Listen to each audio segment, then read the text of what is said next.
Le mercato s'accélère, les rumeurs s'enflamment et les coulisses se dévoilent. Salut tout le monde et bienvenue dans cette nouvelle revue de presse. Le Parc des Princes accueillait ce vendredi soir le premier match de la deuxième journée de Ligue 1. Après un succès poussif face à Nantes, le PSG avait l'occasion de confirmer et d'enchaîner une deuxième victoire. Comme le titre L'équipe l'a résumé, Paris en douceur. Pourtant, les Parisiens ont d'abord affiché un visage assez terne. Luis Enrique avait pourtant décidé d'aligner un 11 plus offensif avec Bradley Barcola, Ousmane Dembélé et le jeune Désiré Doué. Mais la première période a ressemblé à une longue phase de possession stérile. Le pénalty obtenu par Neves à la 27e minute aurait pu lancer Paris. Mais Dembélé a manqué le cadre et laissé passer l'opportunité d'ouvrir le score. Angers, bien en place et discipliné, a profité de ce manque de rythme pour contenir les assauts parisiens. Au retour des vestiaires, le PSG s'est montré plus pressant. L'accélération est venue de Doué, très actif sur son côté gauche. Après un centre repoussé par Belkebla, le ballon est revenu dans les pieds de Fabien Ruiz, qui a déclenché une frappe croisée imparable du gauche pour battre Hervé Kofi à la 50e minute. Ce but a libéré les Parisiens, qui ont ensuite géré le tempo de la rencontre. Paris s'est créé quelques occasions supplémentaires, mais sans efficacité. Angers, de son côté, n'a jamais semblé capable de réellement inverser la tendance, à l'exception d'une tentative de Belkdim à l'heure de jeu. Finalement, le PSG a conservé son avantage sans briller dans un match marqué par le manque d'intensité et une pelouse difficile. Le cas, Donnarumma, un tournant inattendu. Le PSG a repris la compétition il y a une semaine lors de la finale de la Supercoupe d'Europe avec un changement majeur. Dans les buts, plus de traces de Gianluigi Donnarumma. L'Italien a été mis de côté au profit de Lucas Chevalier, recruté pour 55 millions d'euros en provenance du l'OSC. Une décision radicale, conséquence directe de la situation contractuelle de Donnarumma, qui refuse de prolonger au-delà de 2026. L'ancien Milanais, pourtant auteur de 6 mois exceptionnels la saison passée, voit les négociations bloquées. Paris souhaite privilégier les bonus plutôt qu'un salaire fixe élevé, un modèle que le portier rejette. Résultat, il se retrouve désormais poussé vers la sortie, sous peine de vivre une saison blanche. À 1 an de la Coupe du Monde, le message est clair, il doit partir. Manchester City apparaît comme la destination la plus probable. Luis Enrique, de son côté, assume ce choix fort. Jamais totalement convaincu par Donnarumma, l'Asturien veut un gardien plus à l'aise au pied et impliqué dans la construction du jeu. Ce sont des décisions toujours difficiles à prendre, explique-t-il. On veut un style qui colle à notre équipe, avec un gardien capable de gérer le pressing, de couvrir la défense et d'être un leader. Un discours qui confirme un virage important. À Paris, le poste de gardien n'est plus intouchable, et Donnarumma semble en payer le prix. Placé sur la liste des transferts après sa violente altercation avec Jonathan Rowe dans le vestiaire, Adrien Rabiot voit son avenir à l'OM sérieusement compromis. En conférence de presse, Roberto De Zerbi a justifié cette décision en citant le modèle du PSG. Le Paris Saint-Germain est devenu ce qu'il est quand il a commencé à gérer fermement ce genre de situation.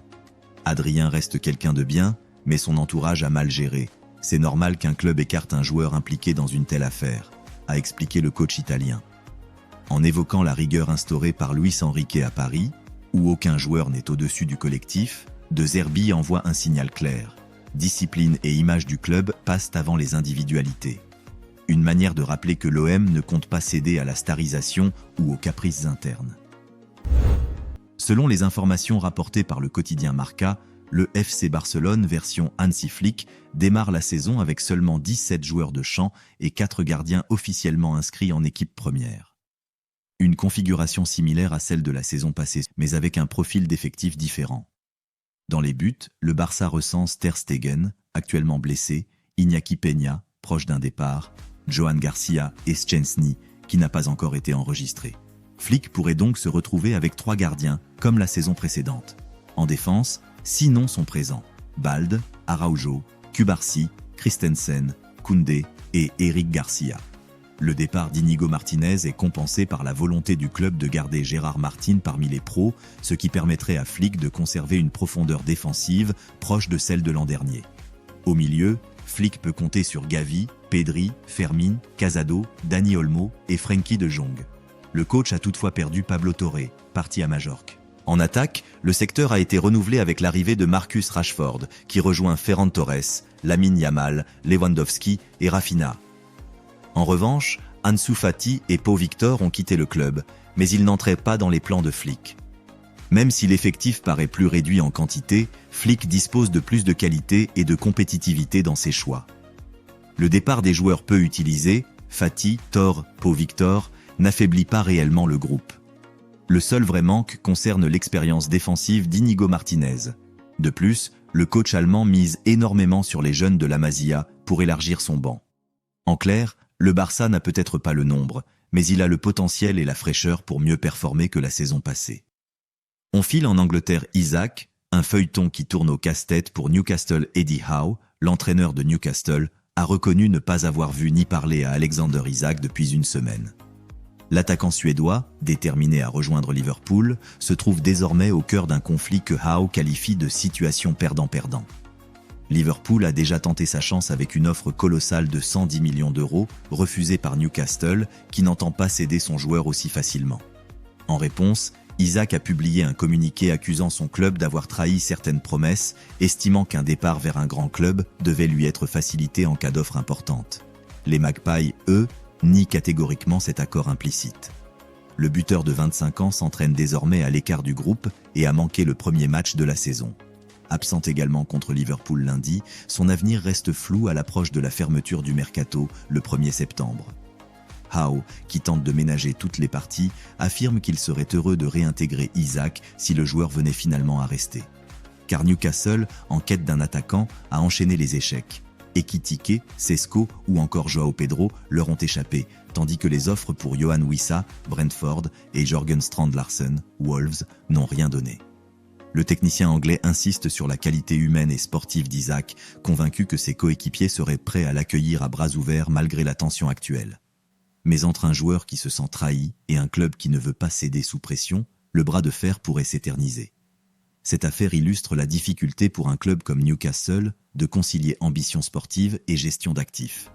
L'Arabie Saoudite, via le PIF, a placé le club sur une trajectoire de croissance rapide, mais retenir une star contre sa volonté peut fragiliser la cohésion interne et ternir l'image du projet.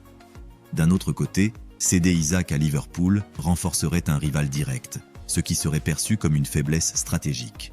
Quelle que soit l'issue, Newcastle semble condamné à perdre quelque chose, un attaquant de premier plan ou une partie de son autorité. Eberechi Eze, longtemps dans le viseur de Tottenham, a finalement pris la direction d'Arsenal, l'ennemi juré du nord de Londres. Les Gunners ont déboursé près de 78 millions d'euros pour s'attacher les services du milieu offensif de Crystal Palace. Interrogé en conférence de presse sur cet échec dans le dossier Eze, Thomas Frank a tenu à clarifier sa position.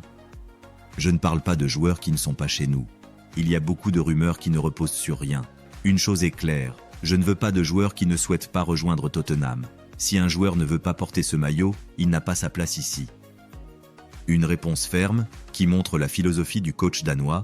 Pas question de forcer une recrue qui ne serait pas pleinement investie dans le projet Spurs. Le technicien a aussi rappelé que le club continuait à travailler activement sur le mercato pour renforcer l'équipe avec des profils réellement motivés. En clair, Tottenham ne veut pas de joueurs par défaut, même si Arsenal vient de frapper un grand coup en arrachant Eze. Selon les révélations de Fabrizio Romano, Manchester United est proche d'un accord avec le Royal Antwerp pour recruter le jeune gardien belge Sven Lamens. Le transfert devrait avoisiner les 20 millions d'euros et les discussions sont déjà très avancées. Le joueur a déjà donné son feu vert aux Red Devils. Selon plusieurs informations, l'AS Monaco a rejeté une première offre de West Ham pour Soumgoutou Magassa. Le club londonien n'est pas seul sur le coup, puisque Nottingham Forest a également formulé une proposition. Tandis que d'autres intérêts existent en Premier League, mais aussi en Bundesliga et en Serie A. Formé à Monaco et lié jusqu'en 2029, le défenseur de 20 ans a déjà disputé 57 rencontres avec l'ASM, inscrivant un but et délivrant une passe décisive. Merci d'avoir suivi cette vidéo sur les dernières informations Mercato. Pour rester informé de toutes les transferts et actualités du football, abonnez-vous à la chaîne et activez la cloche pour recevoir toutes les notifications. N'hésitez pas à liker la vidéo et à partager vos impressions dans les commentaires. Votre avis compte et contribue à faire grandir la communauté.